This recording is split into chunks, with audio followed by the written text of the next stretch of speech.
Hello everybody, this is your boy the Almighty Green Talent bringing you some of today's news of what has occurred in Tampa Bay.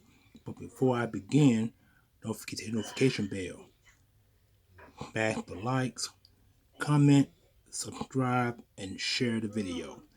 Again, this is a terrible loss to the Eagles, who lost 33-16 to Tampa Bay. It was one of those games that was unforgettable. Eagles had some players went out with cramps. We'll discuss that later into the video. But before I do that, let's get with the techniques of this game.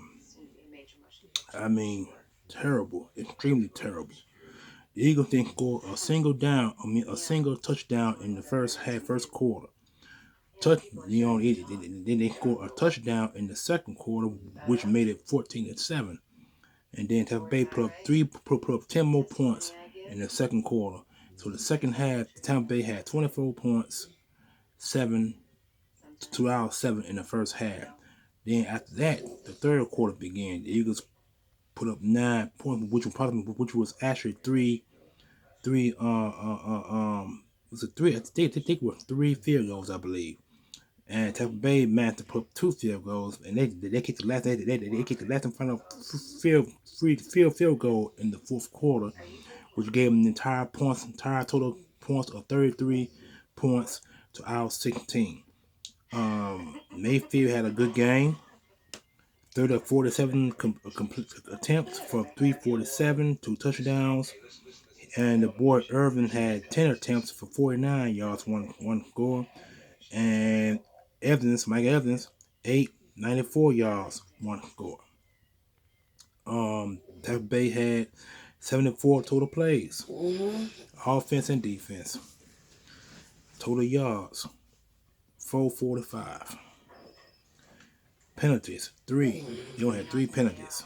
Whew. Turnovers. Philadelphia got both turnovers, both fumbles. Third down efficiency, 6 of 13 third downs, and they had one fourth down attempt. On the other side, Philadelphia Eagles again, 16 points scored in the entire first and second half. Hurts had 158 yards, 1 touchdown off 18 of 30 attempts.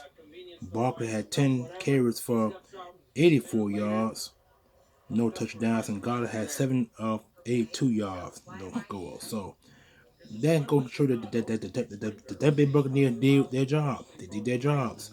And when they say that Todd Bowles had Hurst's number, he does. He really does. And so that goes without saying. Total plays, 56. Total yards, 227. Penalties, 5 for 41 yards. Like I mentioned, the turnovers in the game caught by the Eagles, 2. Both fumbles.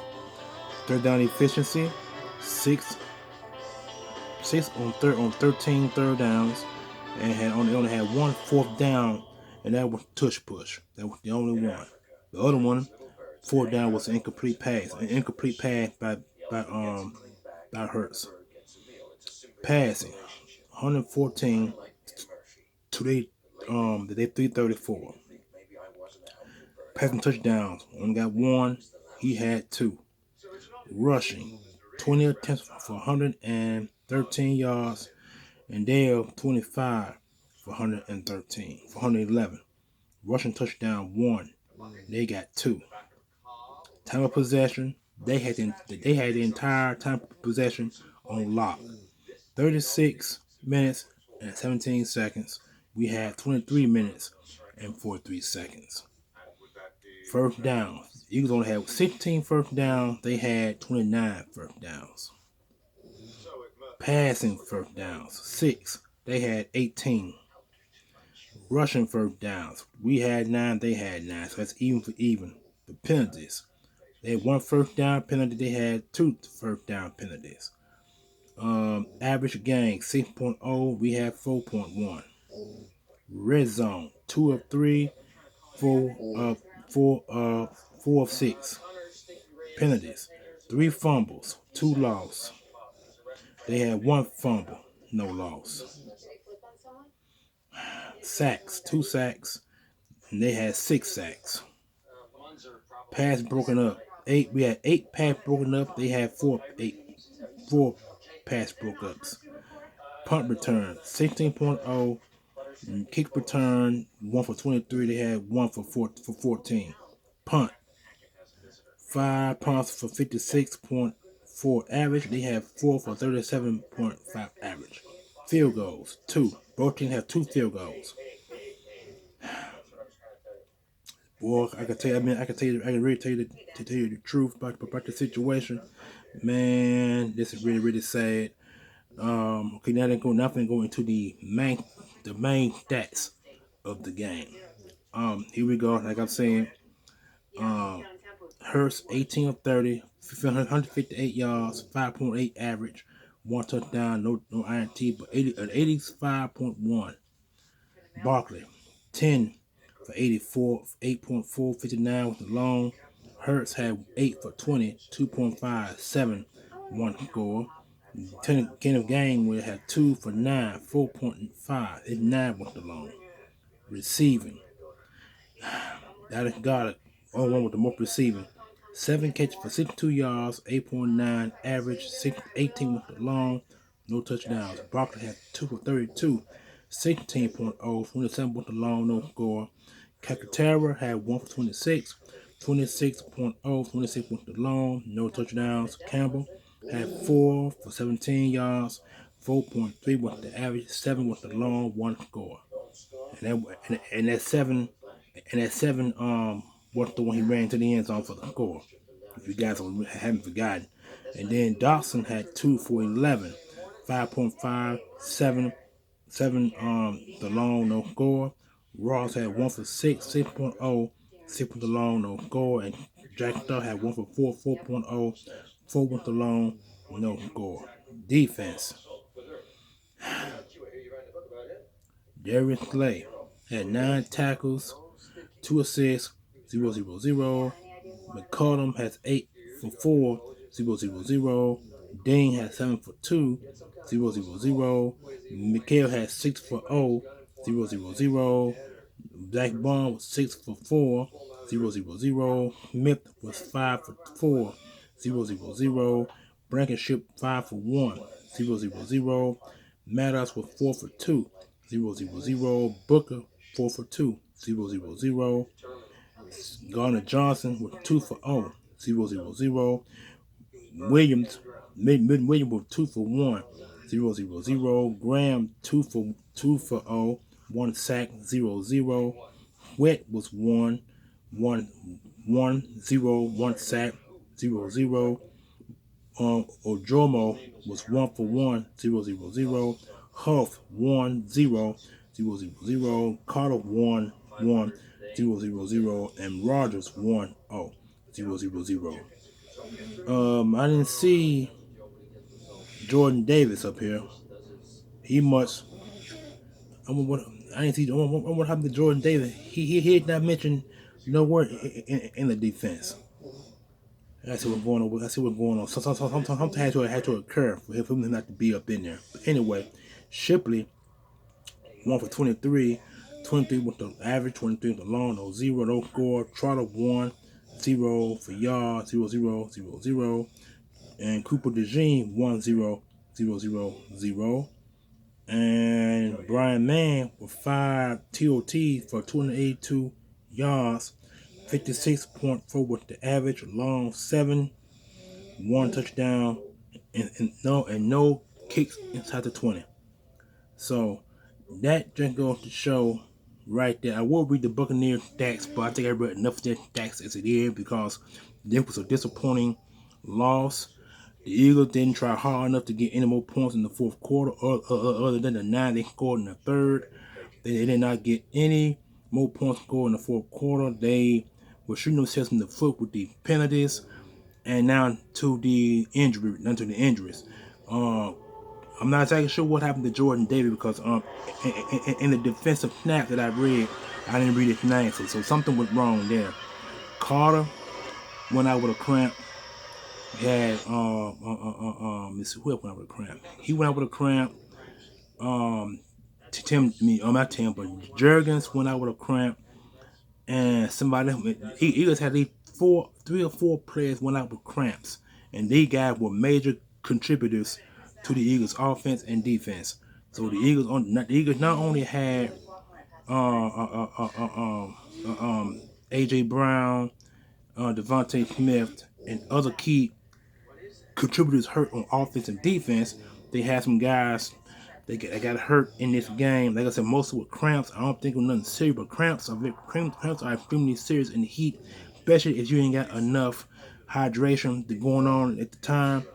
So you got to kind of like stay hydrated in this game. And so, but when you are, when you are accustomed to playing in the heat, like Tampa Bay is, it really makes it difficult to go there and win. So so I really can't blame I can't really blame the loss on the Eagles.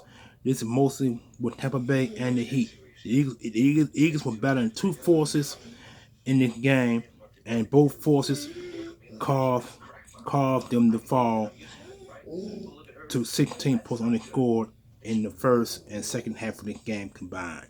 So this was a serious loss, and now we only can hope that the we only can hope that the Washington lose today and the Cowboys lose today as well.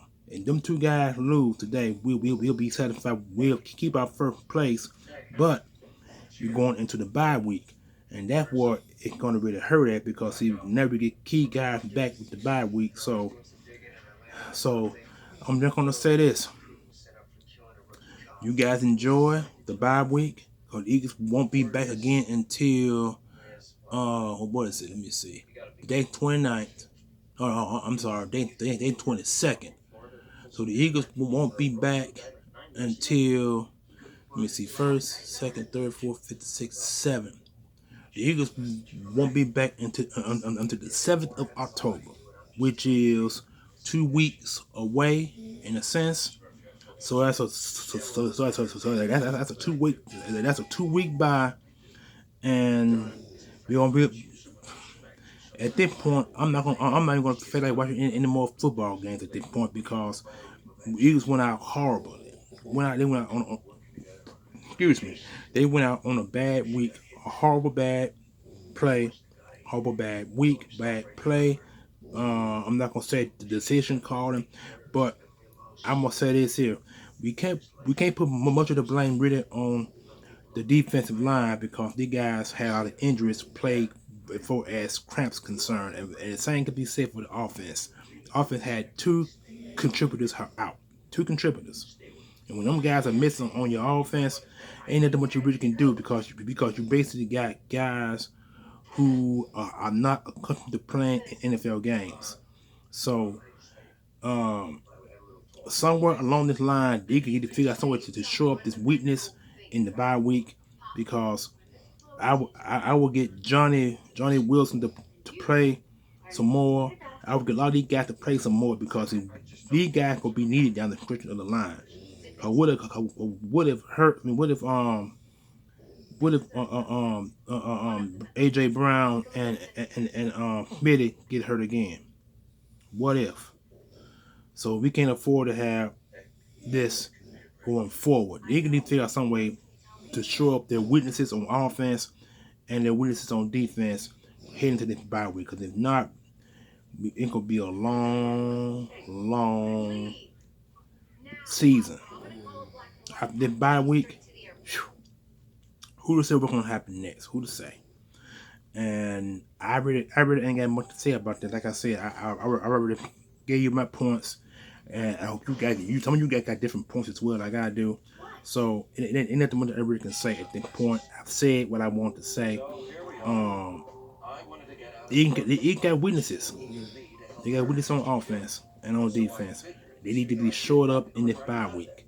Because if not, like I said, we're gonna lose more games going forward, and missing the playoffs is inevitable. So with that being said, again, enjoy your 2 week bye because Who can know what's going to happen between now and the next Sunday after this one? Peace out, family. I'm out of here.